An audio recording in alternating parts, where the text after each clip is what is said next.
What's up, everyone? This is episode 20 of the 300 Club podcast. My name is Gil. This is Kelvin. What's going on, everybody? What's up, man? I got a Yankee shirt today. Maybe that's good mojo or bad mojo. You got the playoffs coming up around the corner. If I'm not mistaken, the Yankees clinch with the next win, I believe, for Yeah. division. So that's big. That's key. And this episode is going to be mainly centered around the last week of the regular season. There's a couple teams in the hunt to make the playoffs. There's a couple teams in the playoffs that might drop based on recent hot and cold streaks. And let's check it out, man. How you Yeah. feeling today? I'm feeling good, man. I just want to go ahead and watch this game. Hopefully, the Yankees get home field advantage throughout the playoffs. And in the previous episode, I mentioned that I think the Astros are going to beat the Yankees. And that's just me going by not getting my hopes up too high and lead to disappointment. But I do think that if anything, this year we have a better chance than we did in 2017. So, I'm hoping there's an upset there, and I'm hoping that today they solidify uh, home field for the remainder of the playoffs. I think that'll be great. A lot of opportunities to see some great games. We live really close to the stadium, so maybe we could catch a game or two. I'm excited, man. I'm excited. So I want to go ahead and dive into the wild card right now. So what's going on with it? As of right now, you got the Baltimore Orioles, who are most likely going to be running away with the top AL wild card spot. Yeah, But the Detroit Tigers, I told you, bro. I told you. he snuck in, bro. They snuck in, yeah. From our previous episode, if you guys haven't watched it yet, please make sure to watch it. Episode 19, where we have our very early playoff predictions, and it's gonna be in the link down there in the description. Um, but yeah, man, the Detroit Tigers, they've been red hot. They're rolling right now. The Kansas City Royals and the Twins have been slumping as of late. Any thoughts you want to share?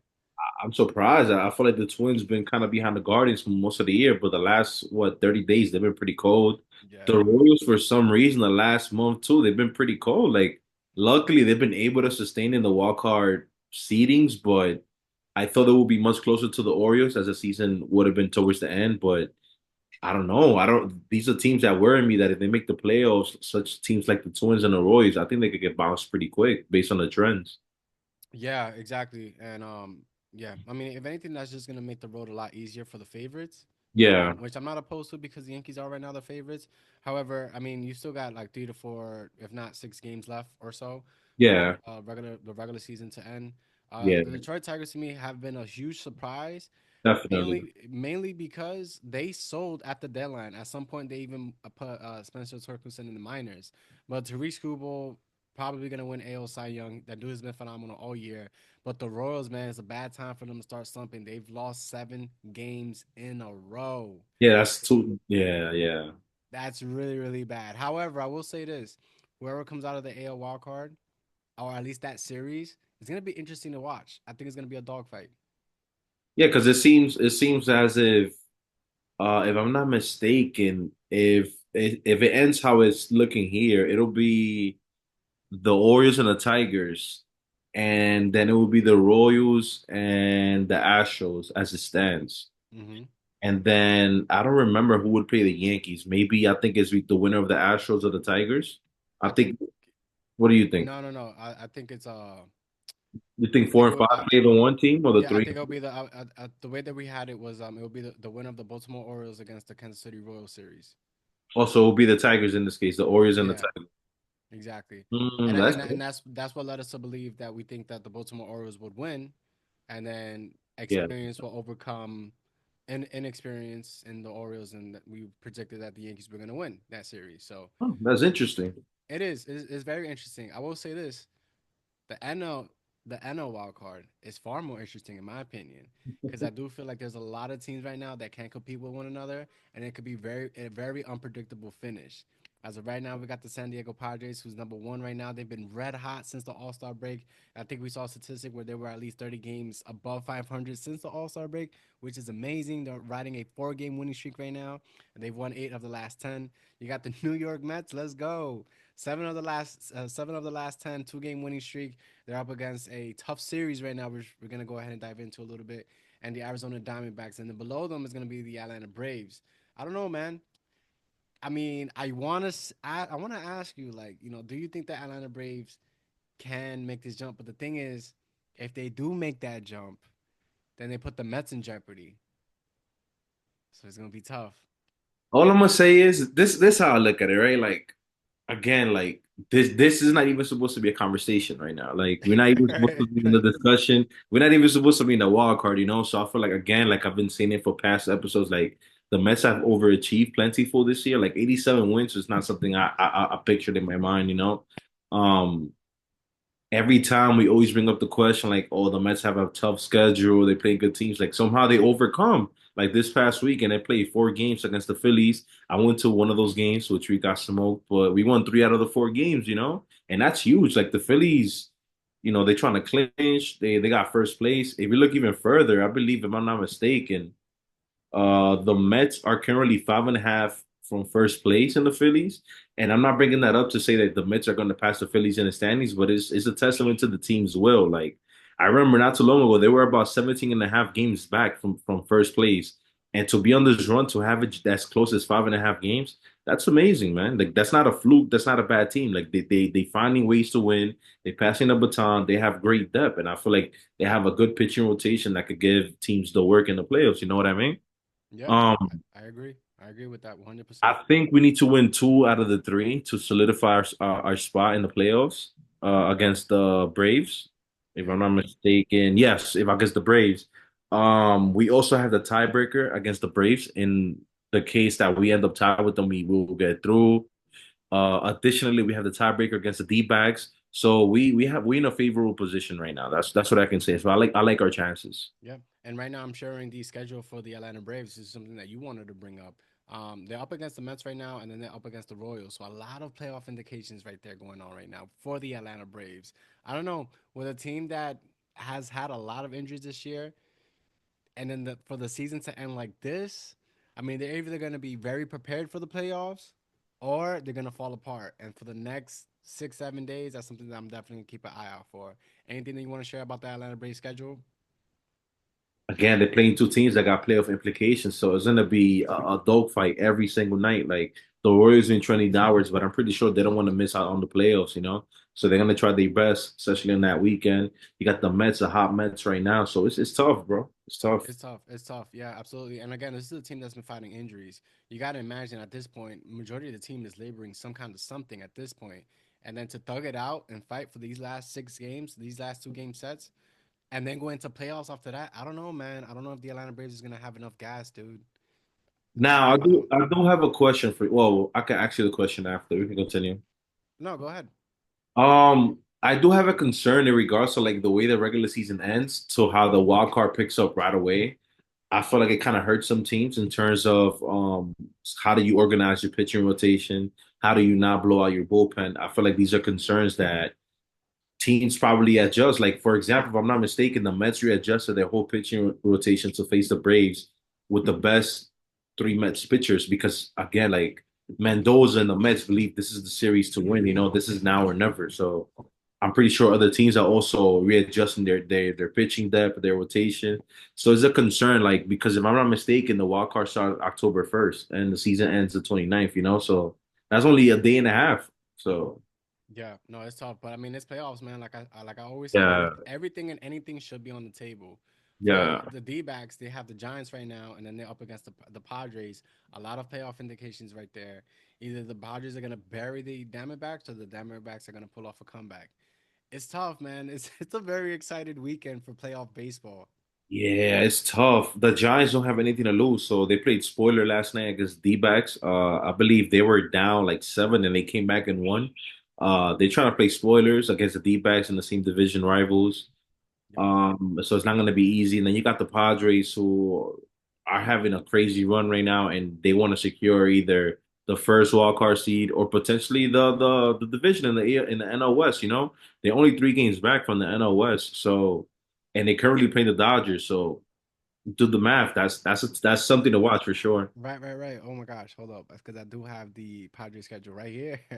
They're up Yes, against the Dodgers right now. Oh, yo, you need to grab your popcorn for that man. series. Those are three. Those are And dude, yo, the Diamondbacks cannot catch a break, dude. It's tough comp no matter where they look. I don't know, yeah. man. I don't know. I don't I know. feel like I feel like the D-backs. Wait, this is the Padres schedule. Oh, the Yeah, Padres got a tough yeah. schedule too, though. It could go either way It because worst case can. scenario, they can drop as well. You We might have to revisit our early playoff predictions early on. I'm talking about as soon as next week. Because a lot is gonna change, dude. A lot is gonna change. Yeah, This I is feel like great though. every day matters here. Like anything can change. Like the Mets are currently 3 games back from the Padres, so the Padres go in a little slump, and the Mets are hot. They can easily overtake that number one seed from the wild card. It's just I feel like this is like you mentioned, like the NL wild card is an interesting race. Like I feel like every team has something to gain or lose, and every game matters. So I'm definitely gonna have my eyes glued on what's going on in baseball right now. Let me ask you a question that's a little bit off, not off topic, but it's a little random. Do you Yeah. understand the concept of, games remaining to clinch, or like when they say like, oh, the magic number is You seven, the know? magic number is one. I don't understand that math at all. I don't. I think Uh, it's like no matter like as long as win losses equal this number. I don't know. So it just depends. So for example, let's say my magic number is 3. That means that there's several outcomes that gets me to those 3. So for example, how many games eliminated is my next opponent from me? So for example, let's say I'm gonna give you the example, the Yankees and the Orioles, right? Hmm. Well, they 6 games, so they clinched already. They're gonna clinch. So for example, tonight is a 1 game. Plus The one, magic yeah. number is The 1, magic right? number is So one, right? that means that either if the Yankees win and the Orioles lose, they automatically, clinch. If the Yankees win or the Orioles win, I think the Yankees still win because it's going to be less games than the games back that they're in. So that's kind of what the magic number is. It's a differential between where you're at to where the teams below you are from you, and it depends on like whether they play that day or not, if they win or lose, how many games are remaining. So it's a bunch of factors. All right, cool. No, thank you so much for clearing that up, as well as for the viewers as well who don't know, as Yeah. well as I might not know what those payoff indications might be. I want to go ahead and share my screen and switch gears into a little bit more positive news here. Shohei Ohtani, dude, I want to go ahead and share this clip. Let me go ahead and start it over. This And dude, bro. This dude is a unicorn, bro. yeah, bro. Yeah, and, Uh, and and before we even deep dive on Otani, I just don't like the fact that people were trying to downplay his greatness because his third home run was against a position player that's pitching. Obviously, the game is out of control. You're not gonna blow up the rest of your bullpen. They're already blown out. Why are you critiquing Otani for hitting it out? That's his job to do. Hit the ball, take advantage of a player that's not a pitcher, and pad your stats like anybody would. I would too. So why would you it's even not get his mad at him? fault. It's not his Exactly, it's not fault. his fault. And Like then why you not expect him critique to him on what? the Hit a first two single? at bats? Yeah, exactly. Yeah, Exactly. I don't understand that logic at all. Like, I don't. I really, really don't. And that really grinds my gears because at the end of the day, like, you're not asking the position player to not throw hard. Like, dude, Yeah. try to get him out. Fuck it. We're just trying to preserve the arms in the bullpen. At Yeah. that point, I don't know, man. I feel like Shohei Ohtani wrote this. If anything, it just proves that he's probably the best player in the world that we've ever seen. I think he probably solidified the MVP race over Francisco Lindor of the Mets. I just think that being the only person in the 50-50 club, and the way he did it, hitting 3 home runs, like I think all the momentum in the world has gone to Otani. Bro, he went 6 for 6, bro. He had 10 RBIs, 3 home runs. I think he had a double as well. He tried to go for a triple. He got gunned out at third. He was going for the cycle. Like Yeah, this dude and, is amazing. and then to think that his scouting report coming out of Japan was that this dude can't hit Nah, that's crazy. is crazy. Uh, And the other crazy part is that this dude can technically catch up to Aaron Judge in the home run race. Also yeah, I think they're has a like, what, chance. like two apart, right? Something like that. Yeah, exactly. So it's just whatever he's doing, man. I wish him nothing but great health. Even if he just sticks to hitting, man, I just wish that dude nothing but great health. Maybe they transition him into the bullpen. Hopefully he comes back as a starter. I would love to see the combination of both in the LA Dodger uniform for years to come, man. I mean, he's locked in there for a couple years, so it's just something that I would like to see. Any other thoughts and opinions you want to hear, Otani? I know we talk about him, what it seems like nearly every I episode. think it's well deserved that we should talk about him. Like this dude is phenomenal, and he's sitting 300 this year too. So that's just tough. I also see that if he returns back to pitching next year, I also expect the stolen bases to decrease because he's going to try to preserve his health. So this is the only year that he can be like, hey, I'm going to just go full throttle the whole season. Yeah. And I feel like he's even elevated his game even higher than when he was an Angel offensively. And I he mean, the has to. stolen bases, that's That's phenomenal, bro.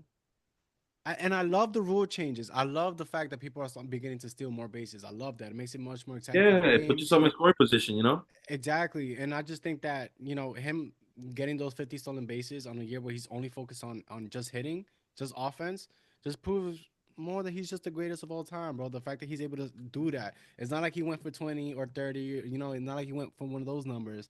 He went for 50-50. That's amazing. Dude, we could talk He's a about definition of a 5-tool player for sure, bro. six, seven, Six, eight tool. six. Yeah, right. Because of the pitching. Seriously. Yeah, yeah, yeah, Um, yeah, Another yeah. player that I want to go ahead and highlight, not too much in detail, but somebody who has definitely turned it around has been Gleyber Torres.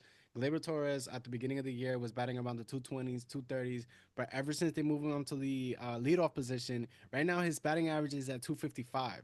If he could end the year as of what he's doing right now, maybe in the 260s, he can still find himself a little bit of free agent money.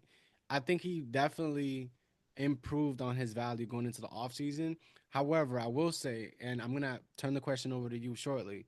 Um, I think Gleyber Torres is probably because he loves the Yankees so much, he's probably gonna sign a 1 year prove it deal for the Yankees, where they're gonna be coming middle ground in terms of paying. Obviously, if you sign like a 1 year deal, they Hmm. overpay you to compensate for the fact that you're just gonna pay for that 1 year. If he Yeah. doesn't succeed, I think they might trade him at the trade deadline.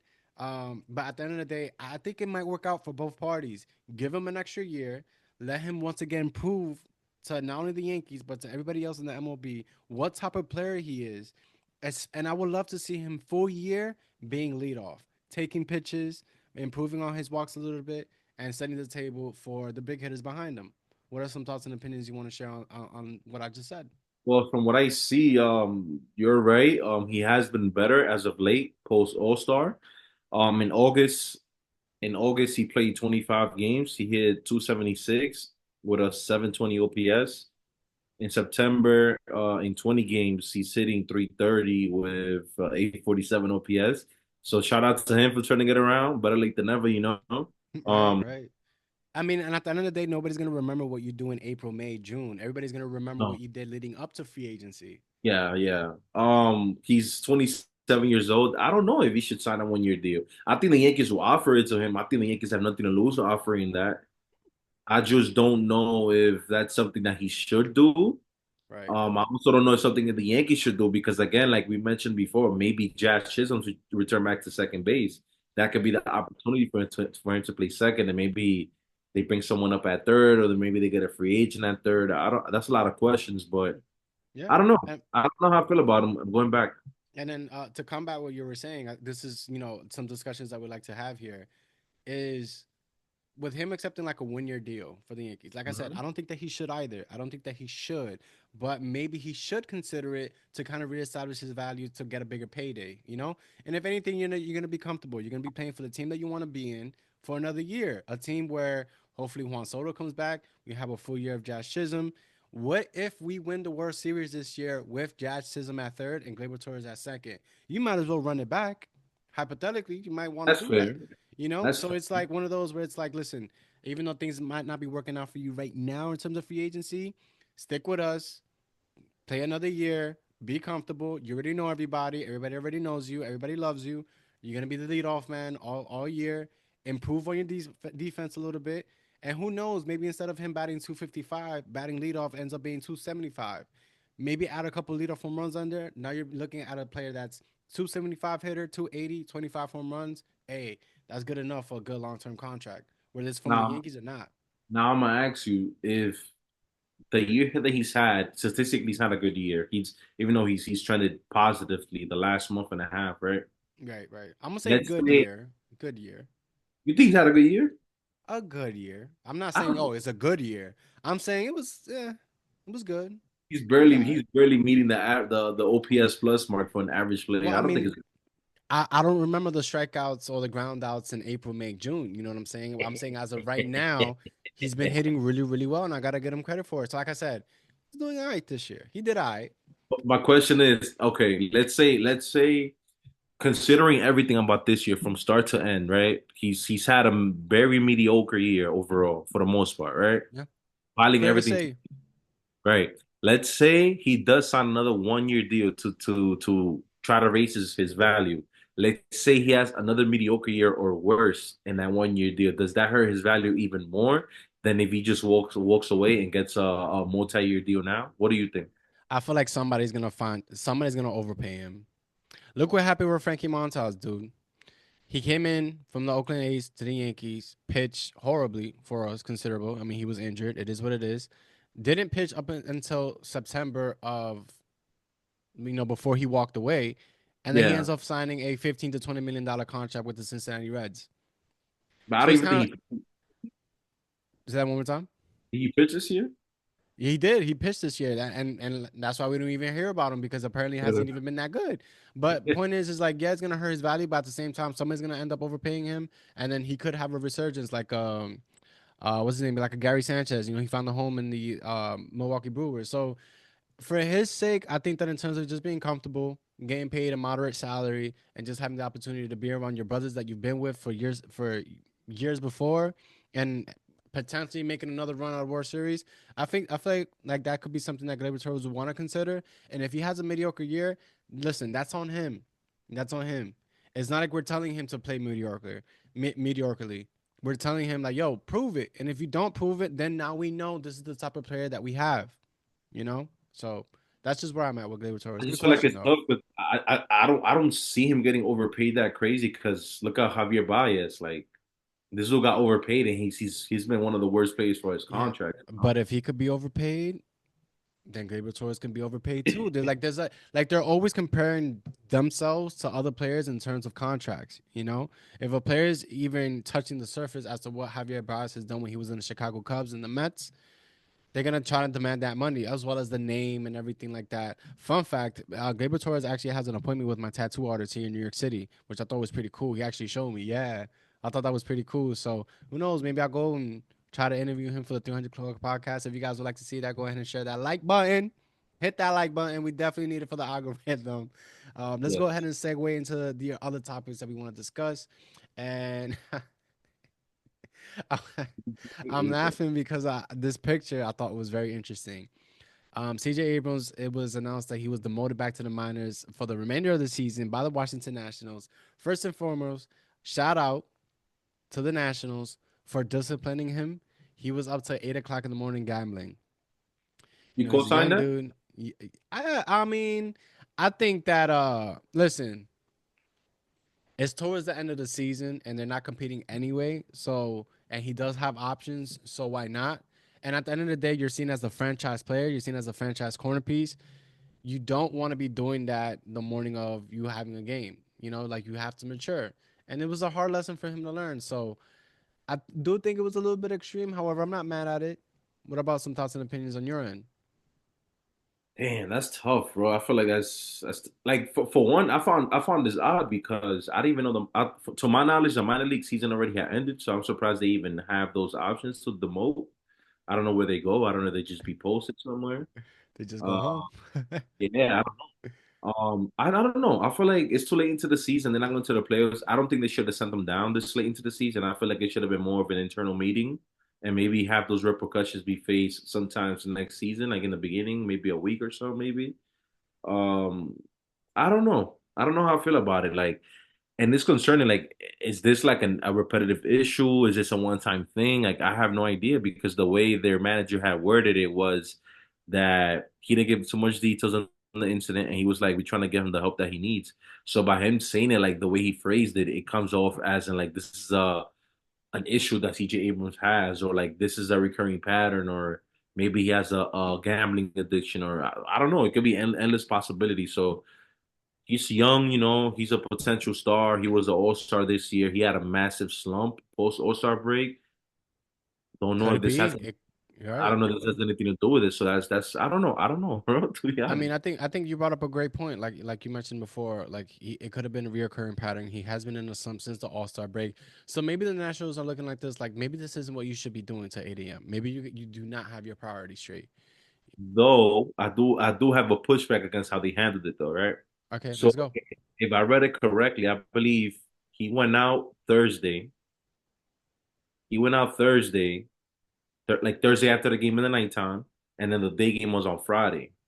he played that day game on Friday. He went 0 for 3, and then this one the news came out after those games on Friday evening that he's gonna be demoted. So I feel like I don't know. I don't like the thought process that he got reprimanded after he played the game. Maybe it should have been before. I don't know if they didn't get the news early enough, the team or the organization. But I don't know. I feel like what if he went 3 for 3 with a home run and he won? Would they still have judged him the same way?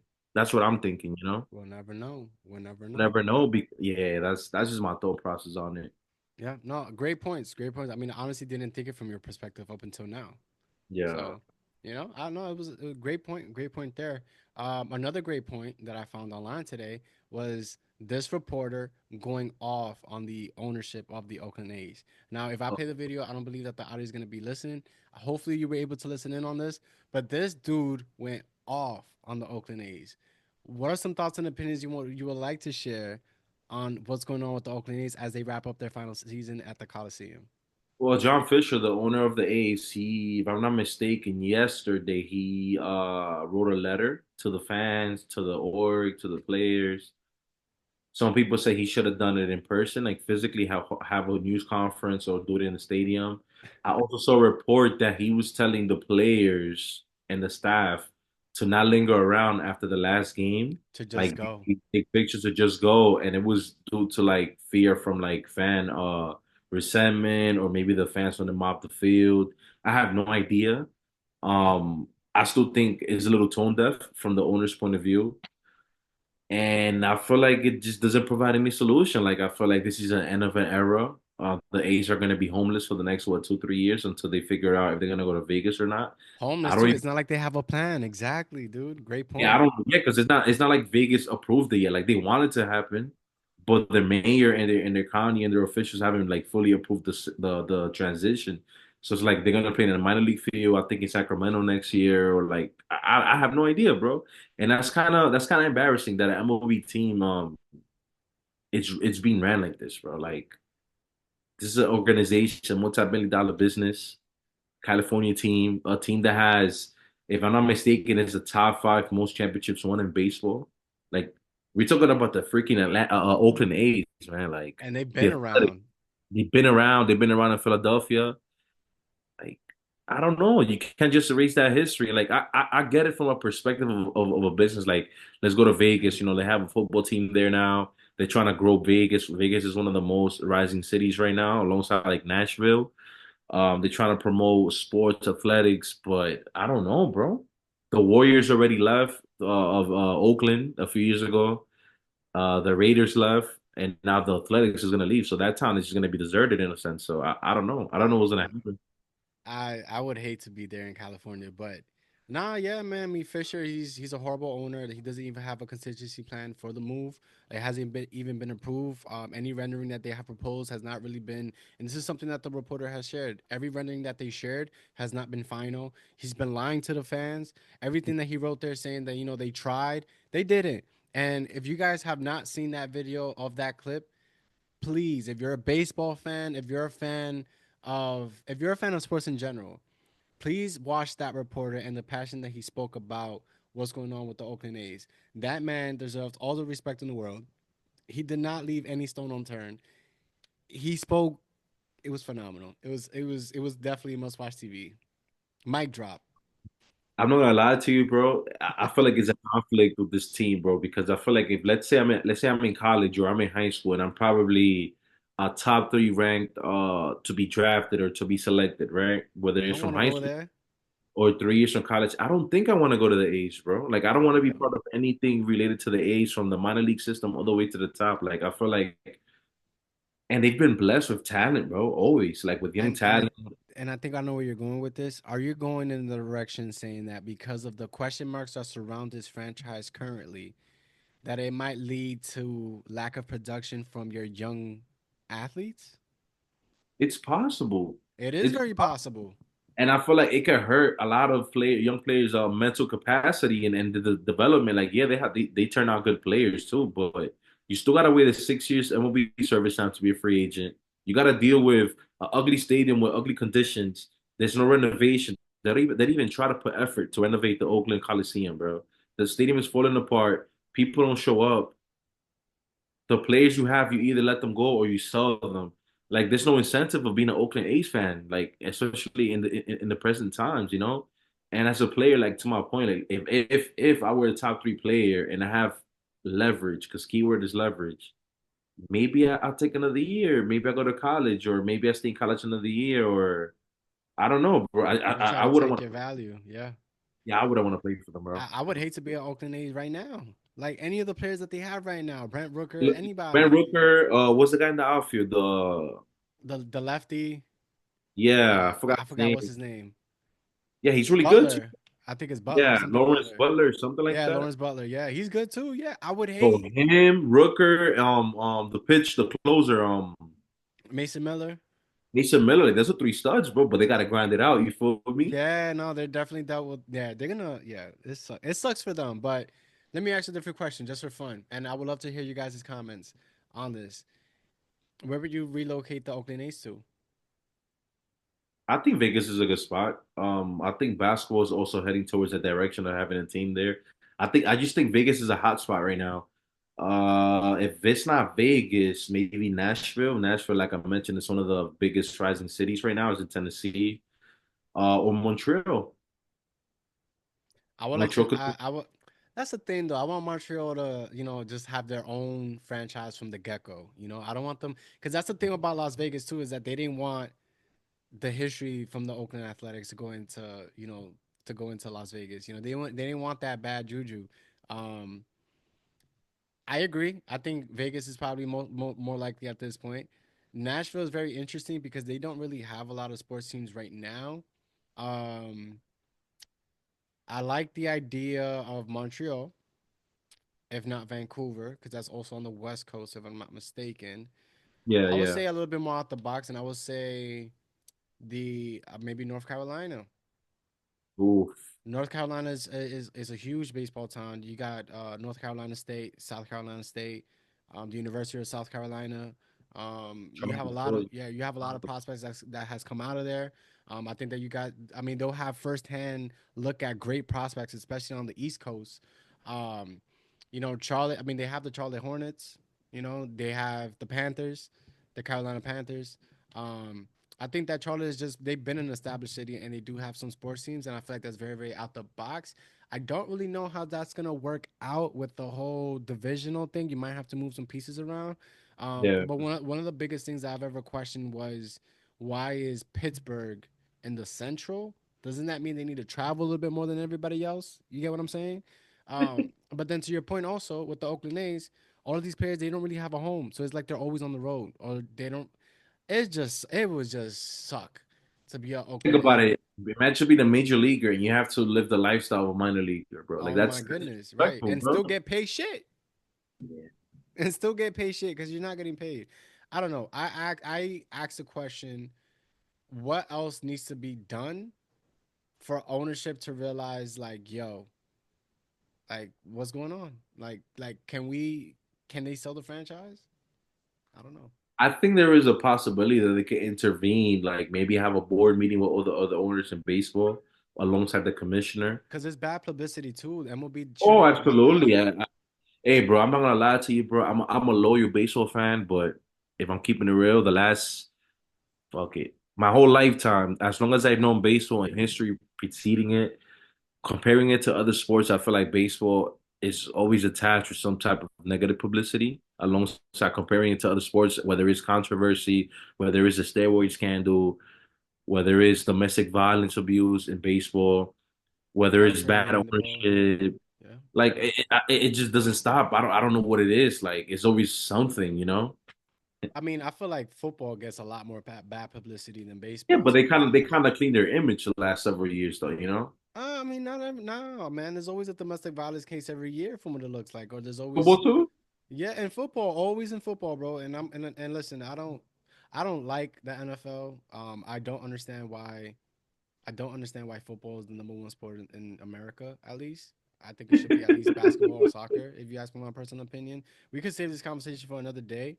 But I'm not a fan. Like I'm a fan of football. I just don't understand why people love football. Like they make it the number one sport. It's the only sport they ever talk about on ESPN. And it's like, dude, like you're with a whole bunch of men who don't really last long in their career in football, and a lot of them have domestic violence cases or domestic abuse, or a lot of them, In issues like, too. yeah, man, and it's just like I don't understand why. I don't understand why. I think with football, I think the schedule favors the casual person, the everyday person that It's works. once a week, Like yeah. maybe they feel like they're not overloaded with the sport. They also can plan their week and their personal lives around the sport. Whereas in baseball, like these dudes play every day, so it's like you're not gonna stop your life to go to a game every day, especially if it's not that Exactly. close to you. What if you Awesome. have things to go to, events? Basketball too, like it's not the most convenient sport, even though it's about half of the games of baseball. But football, you play 16, 17 weeks plus playoffs is one day out of the week. Like, I think that's the main reason why too. Yeah, I mean, and there's a lot of pride. I mean, you have universities that take it very, very to heart. Like, you can make festivities around that one day out of the week. So I Yeah, get it. I get yeah. it. But I don't know, man. Going into this fall, I'm gonna be honest, even though I talk a lot of shit about football, I am a little bit more in tune as to what's going on in football. I'm a LA Rams fan, have been since I'm a 90s baby, so that's my team. A lot of injuries going on right now. I'm actually in this kind of off topic here in the 300 Club. But one of my goals, and it happened last year, my one of my main goals this year is to focus more on hockey. I want to get into hockey. Hmm. I think it's very Interesting. exciting. I think with the chance and everything like that, and I haven't been to a game, but I've seen how energetic it is and stuff like that. And I would like to. I think it's different, man. I think hockey is the hardest sport to play besides baseball, because I think it's easier to skate than it is to hit a 90-mile-an-hour fastball. So, but I do, I think hockey is very interesting. How about you? I got a question for you briefly. So, as a fan, if I remember correctly, the Yankees didn't make the playoffs last year, right? Correct. Yep. How does that feel for you? Like, do you still feel incentivized to watch the playoffs, knowing that your team is not in the playoffs? Because I could Yeah. give you an answer because my team doesn't make the playoffs every year. But speaking from you as a Yankee fan, Yeah. I mean, like I said, I'm a baseball lifer, man. I love baseball. I love looking at different players. I love watching them in big moments. Like, I think I mentioned this in a previous episode. Like, when I'm watching playoff baseball, I am very much in tune to whatever like when the Yankees are playing. I don't blink for like those 3 4 hours. I wouldn't blink either. Right. I don't. For Uh, for the other teams, I'm very much in tune because I like to see the storylines. Like I like to see, who are the unsung heroes, who's coming up, who's performing really big. And it's interesting to see, like for me, I like it where, like for example, the Diamondbacks run. I watched nearly every game. Like even though the Yankees weren't, really? yeah, even though the Yankees weren't in the playoffs, I was watching. Like I don't know why. I think like my schedule aligned with the Diamondback schedule that I kept watching them. But seeing that run was epic. To the point where they made if I'm not mistaken, yeah, they made the World Series against the Texas Rangers. And Yeah. I thought that was pretty interesting. Even though I was going for the Rangers, I was like, wow, like look at this team really put it together. And then the Caton Martez of the world, like all these players, all the Gerardo Perdomo, one of the great shortstops. But again, people get to know him because of the team he plays for. So I always like to stay tuned. I will say this: when my favorite team does get eliminated, I do disengage for a couple days. Yeah, I, of course. I'm talking about off social media. Yeah. I put the hat away. I put it in a specific area in the closet where I don't want to see it, and then I re-engage once it's time for the World Series. Because I mean, we love baseball, man. How about you? I feel like the playoffs in whatever sport that I watch is always better when your favorite team is in it. I feel like you get to keep up better with other teams that your team might face, your team's matchups. I agree. I feel like I disengage a bit when your team is out. Like for example, like the Knicks playoff run, like I was tapped in every single game, but once they got eliminated in the second round, I'm like, You don't and want to it, watch no and more. yeah, and then on top of that, it's also a factor like if the other teams that you kind of like aren't there, it also takes away like the incentives for like, damn, I really want to watch. Plus, there are some series that are really boring. Like I'm not gonna watch like the Brewers series. So whoever they face, if it's unless it's the Mets, I'm probably not gonna watch. I I don't mean, have any we interest in watching. predicted that side of the wild card was one that right now is very interesting because a lot of implications are happening. However, Yeah, I feel like it's still one where no matter who the Brewers match up with, is not something that we would want to watch. We want yeah, to see like the it just outcome, but not you just the don't have that. I don't know. I don't. It's something that in the air. excitement. I don't know. Yeah, Okay, yeah. no, I understand. I understand completely. Yeah, I get it. Anything else that you want to dive into before we wrap up? Nah, man. I just hope next time we record, I have good news in regards to the Mets. I hope everything works out, and I'm looking forward to the playoffs. And yeah, well, last thing, one more last thing before we wrap up, guys. Make sure to subscribe, share, and comment. Give us your thoughts on everything. Have you ever attended a playoff game for the Yankees? I have not. I have not. Um, I have not done that. Tickets are very expensive. And Um, in full transparency, every time it's playoffs, it's my birthday, and a lot of my money goes towards that. oh, So I have not experienced Yankees playoffs. I've been out to the bars and stuff. I mean, there was a meme that I was a yeah. part of where I was dead faced looking at the Yankees losing to the Astros, and it recorded me and it went viral. Um, but all that stuff, like, nah, I haven't gone. I would like to go, maybe this year, hopefully. But I am going on a trip, so like I said, it has to do with the funds. However, I am gonna go to the Rogers Center for the first time. Probably not gonna see a lot of competitive baseball, but being at the Rogers Center with the Toronto Blue Jays and stuff like that, I think it's gonna be cool. You never know. And tickets I've are been there dirt once. cheap. Like, yeah, yeah, you should like it. I've been there once. I think it's a really cool stadium. Yeah, it's Um, different. I've never been in an enclosed baseball Dome, right? stadium. Yeah. Yeah. I haven't been to a playoff game in any sport that I like, any teams that I follow. I would love to do it. It just again, like you said, like it's either really expensive or the timing or situation. Maybe let's see the Mets get in. Maybe I get motivated to make it happen. So Yeah. Not to brag, but I actually, I'm a Bulls fan. I'm a '90s baby, so as soon as I knew what sports were, I attached to whatever team was popping at that moment. So it was Yankees, Bulls, and Rams. I've been to a Knicks playoff game way back in the day against the Bulls, and I'm a Bulls fan, and I don't really like the Knicks. I hate the Knicks. I'm a Knicks Just fan, there's a bro. rivalry there. It seems like all of my Bulls players eventually goes to the Knicks, which is why I don't like the Knicks. But I will say this: the vibe, it was great. It was. I mean, even though I don't like the Knicks, I was rooting for them last playoffs. But it's just it depends on the scenario. Like there are a lot of Knicks players on the team right now that I'm a fan of just because of the aura of what they have. They're gritty players. Tom Thibodeau, love Tom Thibodeau, great Chicago Bulls coach. Now he's with the Knicks, or he's been with the Knicks. Um, I just, even though I don't like them, I mean, I have a lot of friends that are Knicks fans, and it's like like I want to be able to support my friends. So, shout out to Quee. But I just wanted to, just show love. I didn't want to be that guy that was better. And I understand, when your team gets eliminated, like how defeating that feels. You don't want one Yeah. of your friends to, be cutting your ass or anything like that. So, Yeah. I when the time is right, I'll root for the Knicks. And but that's yeah, that depends on who you are. But guys, thank you so much for watching episode 20 of the 300 Club podcast. We got a lot of things lined up in the next couple of weeks. We have a lot of playoff coverage that we want to talk about. It's gonna be very interesting, man. It's heating up. Baseball is heating up. It is not over. The regular season is over, but the playoffs are about to ramp up. Anything else you want to say on your end? Nah, man, let's go Mets. Let's go Yankees. Yeah. Episode 20. We out here.